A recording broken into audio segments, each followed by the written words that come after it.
Hi എല്ലാവർക്കും മുത്തപ്പൻ്റെ സന്നിധിയിലേക്ക് സ്വാഗതം. അപ്പം ഞാൻ ഇന്ന് ഈ വീഡിയോയിൽ പറയാൻ പോകുന്നത് നമ്മുടെ കണ്ണൂർ റെയിൽവേ സ്റ്റേഷനിൽ എത്തിക്കഴിഞ്ഞാൽ എങ്ങനെ നമ്മുടെ പറശ്ശിനിക്കടവിലേക്ക് ഈസി ആയിട്ട് വന്ന് പോകാമെന്നാണ് ഞാൻ ഇന്ന് വീഡിയോ ഡീറ്റെയിൽ ആയിട്ട് പറയുന്നത്.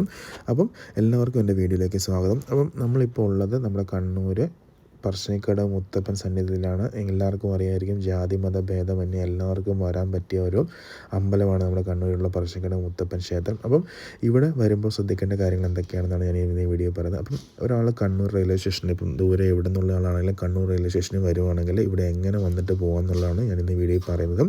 അപ്പം എവിടെ നിന്നാണെങ്കിലും കണ്ണൂർ റെയിൽവേ സ്റ്റേഷൻ എത്തിക്കഴിഞ്ഞാൽ കണ്ണൂർ റെയിൽവേ സ്റ്റേഷൻ അവിടെ നിന്ന് ഒരു 200 മീറ്റർ നടന്നു കഴിയുമ്പം പുതിയ സ്റ്റാൻഡുണ്ട്, കണ്ണൂർ പുതിയ ബസ് സ്റ്റാൻഡുണ്ട്. അല്ലെങ്കിൽ പഴയ ബസ് സ്റ്റാൻഡ് ആണെങ്കിലും കുഴപ്പമില്ല. പുതിയ ബസ് സ്റ്റാൻഡ് അവിടുന്ന് ഡയറക്റ്റ് നിങ്ങൾക്ക് പറശ്ശിനിക്കടവ് ബസ് കിട്ടും. അപ്പോൾ പറശ്ശിനിക്കടവ് ആ ബസ്സിന് പറശ്ശിനിക്കടവ് അമ്പലം ടിക്കറ്റ് എടുത്തു കഴിഞ്ഞാൽ നിങ്ങൾക്ക് പറശ്ശിനിക്കടവ് അമ്പലം ബസ് സ്റ്റോപ്പിൽ ഇറങ്ങിയിട്ട് അവിടുന്ന് ഒരു ഓട്ടോ പിടിച്ച് ഒരു 30 രൂപ കൊടുത്തു കഴിഞ്ഞാൽ നിങ്ങൾക്ക് താഴോട്ട് വരാൻ പറ്റും. അല്ലെങ്കിൽ അവിടുന്ന് തന്നെ ബസ് സ്റ്റാൻഡിന് അവിടുന്ന് തന്നെ നടന്ന് പോകാനുള്ള ഓപ്ഷനും ഉണ്ട്. അത് പഴയ വഴിയാണ്. നടന്നു കഴിഞ്ഞാൽ കുറച്ച് സ്റ്റെപ്പ് കയറാനുണ്ട്. അന്ന് കുറച്ച് വയസ്സായവർക്കൊക്കെ അത് കുറച്ച് ബുദ്ധിമുട്ടായിരിക്കും. സ്റ്റെപ്പ് കയറി ഇറങ്ങി വരിക എന്നുള്ള കുറച്ച് ബുദ്ധിമുട്ടായിരിക്കും. പക്ഷേ പുതിയ വഴി എക്സ്പ്ലോർ ചെയ്യാൻ താല്പര്യമുള്ളവർക്കും ആ വഴി പോകാൻ പറ്റുന്നതാണ്. അങ്ങനെ സ്റ്റെപ്പ് ഇറങ്ങി നമുക്ക് നേരെ പറശ്ശിനിക്കടവ് അമ്പലത്തിൽ എത്താൻ പറ്റുന്നതാണ്. തിരിച്ച് പോകുമ്പോഴും നമുക്ക് ആ പാർക്കിങ്ങിന് അവിടുന്ന് ഓട്ടോ സർവീസ് മുകളിലേക്ക് കിട്ടും. അവിടുന്ന് പുതിയ ബസ് സ്റ്റാൻഡിൽ എത്തിക്കഴിഞ്ഞാൽ അവിടുന്ന് ബസ് കണ്ണൂരേക്ക് കിട്ടുന്നതാണ്.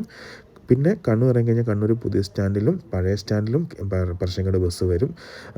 ഇറങ്ങിയിട്ട് റെയിൽവേ സ്റ്റേഷൻ ഇറങ്ങിയിട്ട് ലെഫ്റ്റ് സൈഡിലോട്ട് പോവുകയാണെങ്കിൽ പുതിയ സ്റ്റാൻഡിലെത്തും, അല്ലെങ്കിൽ റൈറ്റ് സൈഡിലേക്ക് പോവുകയാണെങ്കിൽ പഴയ സ്റ്റാൻഡിലെത്തും. രണ്ട് സ്ഥലത്തു നിന്നും ബസ് കിട്ടുന്നതാണ്. അപ്പം പറശ്ശിനിക്കടവ് വരുന്നവർക്ക് അങ്ങനെ ഒരു ബുദ്ധിമുട്ടും കാര്യങ്ങളൊന്നും ഉണ്ടാകാനൊരു ചാൻസും ഇല്ല. പിന്നെ ഓട്ടോ ടാക്സി വേണ്ടവർക്കാണെങ്കിൽ റെയിൽവേ സ്റ്റേഷന് തൊട്ട് മുമ്പിൽ തന്നെ ഓട്ടോ സർവീസും കാര്യങ്ങളൊക്കെ കിട്ടുന്നതാണ്. ഏകദേശം കണ്ണൂർ റെയിൽവേ സ്റ്റേഷനിൽ നിന്ന് ഒരു 25 കിലോമീറ്റർ അടുത്താണ് നമ്മുടെ പറശ്ശിനിക്കടവ് അമ്പലത്തിലേക്കുള്ളത്.